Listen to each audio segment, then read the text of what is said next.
ആമേൻ. കർത്താവേ സ്തോത്രം.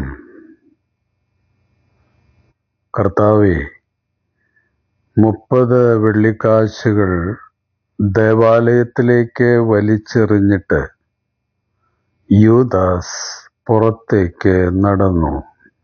അവന്റെ കൈകൾ ശൂന്യമായിരുന്നു, എന്നാൽ ഹൃദയം നിറയെ കുറ്റബോധമായിരുന്നു. ഞാൻ നിരപരാധിയുടെ രക്തത്തെ ഒറ്റിക്കൊടുത്ത് പാപം ചെയ്തു എന്ന് അവൻ ഏറ്റുപറഞ്ഞു. പാപത്തെ യൂദാസ് തിരിച്ചറിഞ്ഞു, തെറ്റ് സമ്മതിച്ചു. മനസ്സാക്ഷി അവനെ ശിക്ഷിച്ചു. പക്ഷേ ആ കുറ്റബോധം അവനെ മാനസാന്തരത്തിലേക്കോ പാപക്ഷമയിലേക്കോ എത്തിച്ചില്ല. അതവനെ നിരാശയുടെ വലിയ ചുഴിയിലേക്കാണ് തള്ളിയിട്ടത്. കർത്താവേ, പലപ്പോഴും എന്നെ അലട്ടുന്ന ഒരു ചോദ്യമുണ്ട്. 3 വർഷം അങ്ങയോടൊപ്പം നടന്ന യൂദാസ് എന്തുകൊണ്ടാണ് പ്രതിസന്ധി ഘട്ടത്തിൽ കുരിശിൻ ചുവട്ടിലേക്ക് നടക്കാതിരുന്നത്? അന്ധന്മാർക്ക് കാഴ്ച കൊടുത്തവനെ അവൻ കണ്ടു. കുഷ്ഠരോഗികളെ സ്പർശിച്ചവനെ അവൻ കണ്ടു. വ്യഭിചാരിണിയെ ക്ഷമിച്ചവനെ അവൻ കണ്ടു. അന്യായ നികുതി പിരിവുകാരെ സ്വീകരിച്ചവനെ അവൻ കണ്ടു. പാപികളോടൊപ്പം ഭക്ഷണം കഴിച്ച കർത്താവിനെ അവൻ നേരിട്ട് കണ്ടതാണ്. എൻ്റെ അടുക്കൽ വരുന്നവനെ ഞാൻ ഒരു നാളും തള്ളിക്കളയുകയില്ല എന്ന് പറഞ്ഞവന്റെ ശബ്ദം സ്വന്തം ചെവികളാൽ കേട്ടതാണ്. എന്നിട്ടും എന്തുകൊണ്ടാണ് അവൻ കുരിശിൻ ചുവട്ടിലേക്ക് നടക്കാതിരുന്നത്?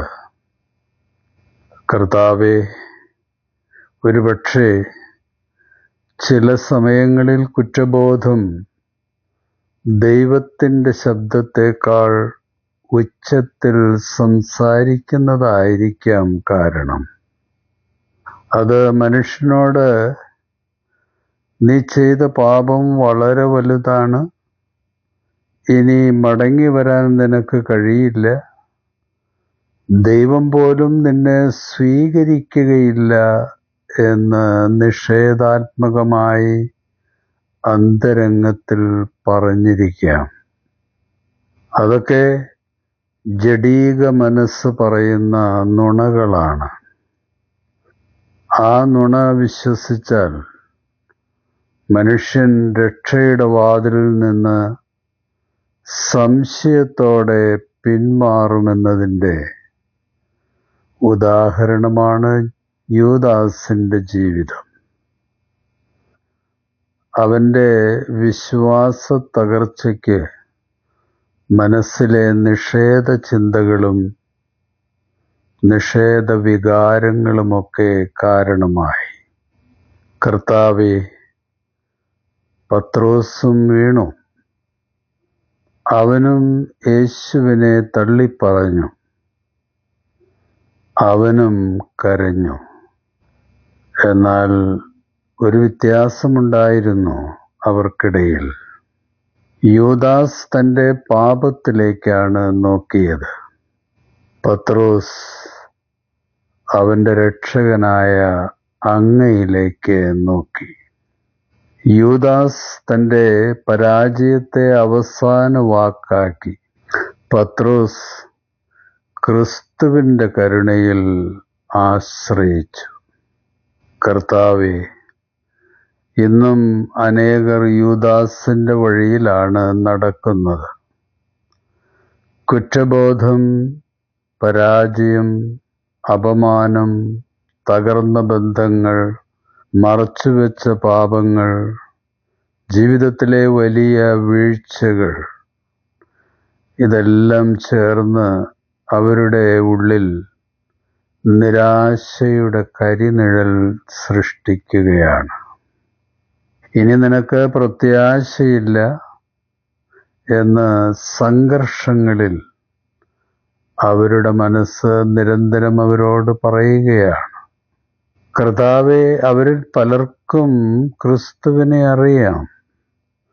പാപക്ഷമയുടെ സുവിശേഷം കേട്ടവരാണ്, സഭയിൽ വളർന്നവരാണ്. എന്നിട്ടും അവരിൽ പലരും വിശ്വാസത്തിൽ ഇടറിപ്പോകുന്നു, ആത്മഹത്യയുടെ ചുഴിയിലേക്ക് എടുത്തു ചാടുന്നു. കർത്താവേ, അവരെ കുറ്റപ്പെടുത്തുവാൻ അങ്ങയ്ക്ക് കഴിയുമോ എന്നെനിക്കറിയില്ല. കാരണം നിരാശ ഒരു ചിന്ത മാത്രമല്ല, ചിലപ്പോൾ അത് മനുഷ്യന്റെ ആത്മാവിനെ മുഴുവൻ മൂടുന്ന ഇരുട്ടാണ്. ആ ഇരുട്ടിൽ ദൈവത്തിൻ്റെ വെളിച്ചം പോലും കാണാനാകാതെ പോയേക്കാം. കർത്താവേ, അതുകൊണ്ട് നിരാശയുടെ പ്രതിസന്ധികളിലായിരിക്കുന്നവരെ വിമർശിക്കരുതെന്നായിരിക്കാം അങ്ങയുടെ അഭിപ്രായം, അല്ലേ? അവർക്ക് സാന്ത്വനവും വൈകാരിക പിന്തുണയും നൽകി അവരെ ക്രിസ്തുവിൻ്റെ കരുണയിലേക്ക് വീണ്ടും വീണ്ടും കൈപിടിച്ച് കൊണ്ടുപോകുവാനുള്ള വലിയ ഉത്തരവാദിത്വം അങ്ങയുടെ സുവിശേഷം കേട്ടവർക്കെല്ലാവർക്കുമുണ്ട്. കർത്താവേ, കുരിശ് ഇന്നും നിൽക്കുന്നു. അത് യൂദാസിനു വേണ്ടിയും പത്രോസിനു വേണ്ടിയും എനിക്കു വേണ്ടിയും ലോകത്തിന് മുഴുവൻ വേണ്ടിയും ഉയർന്ന് നിൽക്കുന്നു. ഒരു പാപവും കുരിശിനേക്കാൾ വലുതല്ല. ഒരു കുറ്റബോധവും ക്രിസ്തുവിൻ്റെ രക്തത്തേക്കാൾ ശക്തമല്ല.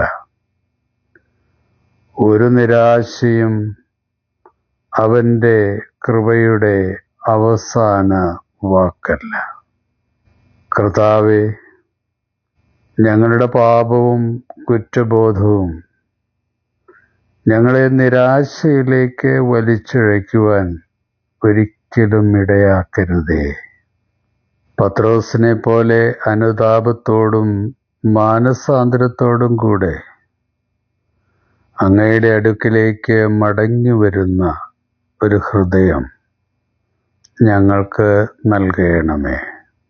കർത്താവേ, അങ്ങയുടെ കുരിശ് എപ്പോഴും ഞങ്ങളുടെ പ്രത്യാശയായിരിക്കട്ടെ.